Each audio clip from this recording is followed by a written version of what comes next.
আসসালামু আলাইকুম। আশার মিনি কিচেনে সকল বন্ধুদের স্বাগত জানিয়ে শুরু করছি।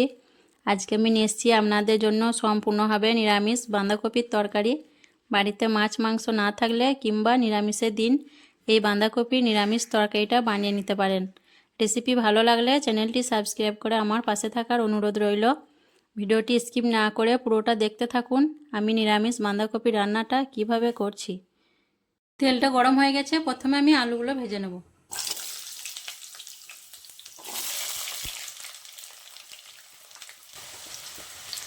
আলু ভাজার মধ্যে আমি সামান্য নুন দিয়ে দিচ্ছি। আলুটা আমি নেড়ে চেড়ে একটু লাল করে ভেজে নেব। আর আলুগুলো আমি ডুমো ডুমো করে কেটে নিয়েছি, ছোট বড় করেও কাটতে পারেন, আমি এই সাইজে কেটেছি। আর আলুটা আমি বেশ একটু লাল করে ভেজে নেব। আলুটা দেখুন 2-3 মিনিট ভেজে নেওয়ার পর খুব সুন্দর একটা কালার চলে এসছে। আর এখানে আমি দুটো বড় সাইজের আলু নিয়েছিলাম। আলুটা আমার খুব সুন্দরভাবে ভাজা হয়ে গেছে, এখন আমি আলুটা তুলে নেব।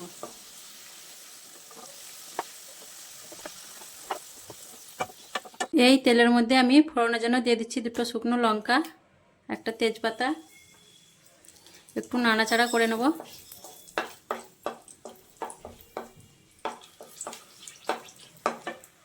আর দিয়ে দিচ্ছি 1 চামচ পরিমাণ পাঁচফোড়ন। পাঁচফোড়ন দিলে রান্নাটা খেতে খুবই ভালো লাগবে। এখানে অনেকে জিরে ফোড়ন দেন, আমি পাঁচফোড়ন দিলাম। আর পাঁচফোড়নটা দিলে খেতে খুবই ভালো হয় তরকারিটা।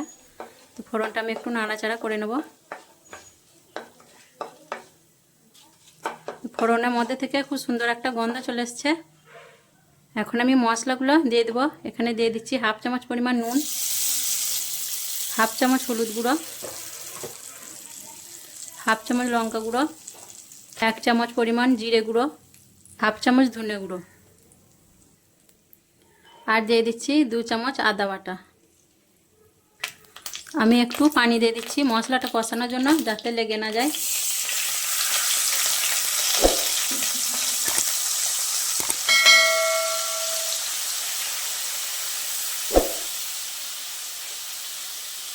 মশলাটা আমি খুব ভালোভাবে কষিয়ে নেব। 2 মিনিট ধরে আমি মশলাটা খুব ভালোভাবে কষিয়ে নিয়েছি, আর মশলা থেকে তেল ছেড়ে বেরিয়ে এসছে। এখন আমি আগে থেকে ভাপিয়ে রাখা কপিটা মশলার মধ্যে দিয়ে দিচ্ছি।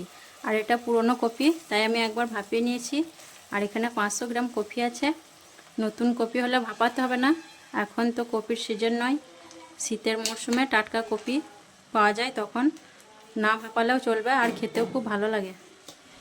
মশলার সঙ্গে এখন আমি কপিটা খুব ভালোভাবে মিশিয়ে নেব।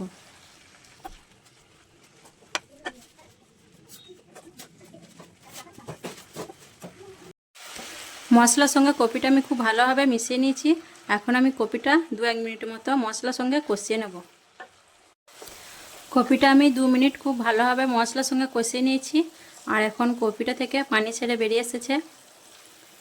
খুব ভালোভাবে কষে নেওয়ার পর এখন আমি ভেজে রাখা আলুটা দিয়ে দিচ্ছি।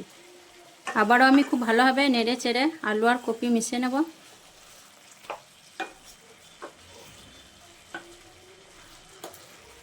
আর রান্নাটা এখন আমি পানি দিচ্ছি না, কপির মধ্যে থেকে যে পানিটা বের হয়ে আসছে এর মধ্যেই কপিটা সেদ্ধ হয়ে যাবে।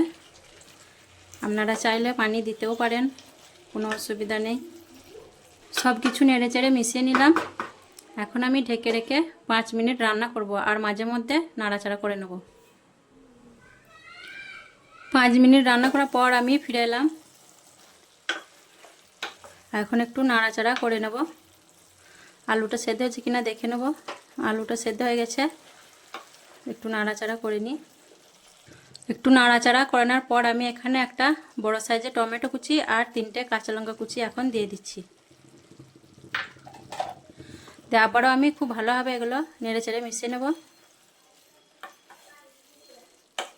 আবারও আমি নেড়ে চেড়ে সব কিছু ভালোভাবে মিশিয়ে নিলাম।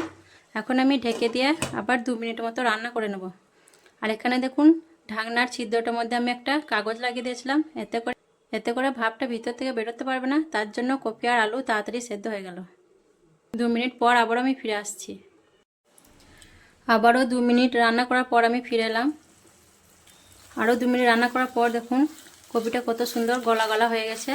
আর এটা আমি ঝোল করে রান্না করব না, এটা মাখামাখাই থাকবে। আর গরম গরম এই মাখো মাখো তরকারিটা ভাত রুটির সঙ্গে খেতে খুবই ভালো লাগবে। এখন আমি দিয়ে দিচ্ছি চা চামচে 2 চামচ চিনি, একটু মিষ্টি মিষ্টি খেতে ভালো লাগবে। আর দিয়ে দিচ্ছি 2টো এলাচ আমি ফাটিয়ে নিয়েছি, আর এক টুকরো দারচিনি টুকরো দিয়ে দিলাম, গুঁড়ো করে দিয়েছি আমি দারচিনিটা। আর দিয়ে দিচ্ছি 1 চামচ গাওয়া ঘি। আবার আমি সব কিছু নেড়ে চেড়ে ভালোভাবে মিশিয়ে নেব। আর এই ঘিটা দেওয়ার ফলে কপির এই নিরামিষ তরকারিটা খেতে অসাধারণ লাগবে। যারা ঘি খেতে পছন্দ করেন না তারা না দিতেও পারেন। তো আবারও আমি 1 মিনিট ধরে রান্নাটা ভালোভাবে নেড়ে চেড়ে মিশিয়ে করে নেব, তারপর আমি পরিবেশন করে দেখাচ্ছি। নিরামিষ এই বাঁধাকপির তরকারি গরম ভাত এবং রুটি পরোটার সাথে খেতে কিন্তু খুবই ভালো লাগে। অবশ্যই একবার এইভাবে রান্না করে দেখবেন। রেসিপি কেমন লেগেছে অবশ্যই কমেন্টে জানাবেন, আর লাইক দিবেন। ভালো লাগলে চ্যানেলটি সাবস্ক্রাইব করে আমার পাশে থাকার অনুরোধ রইল। সকলে ভালো থাকবেন, সুস্থ থাকবেন। আসবো আবারও অন্য কোনো রেসিপি নিয়ে। আল্লাহ হাফেজ।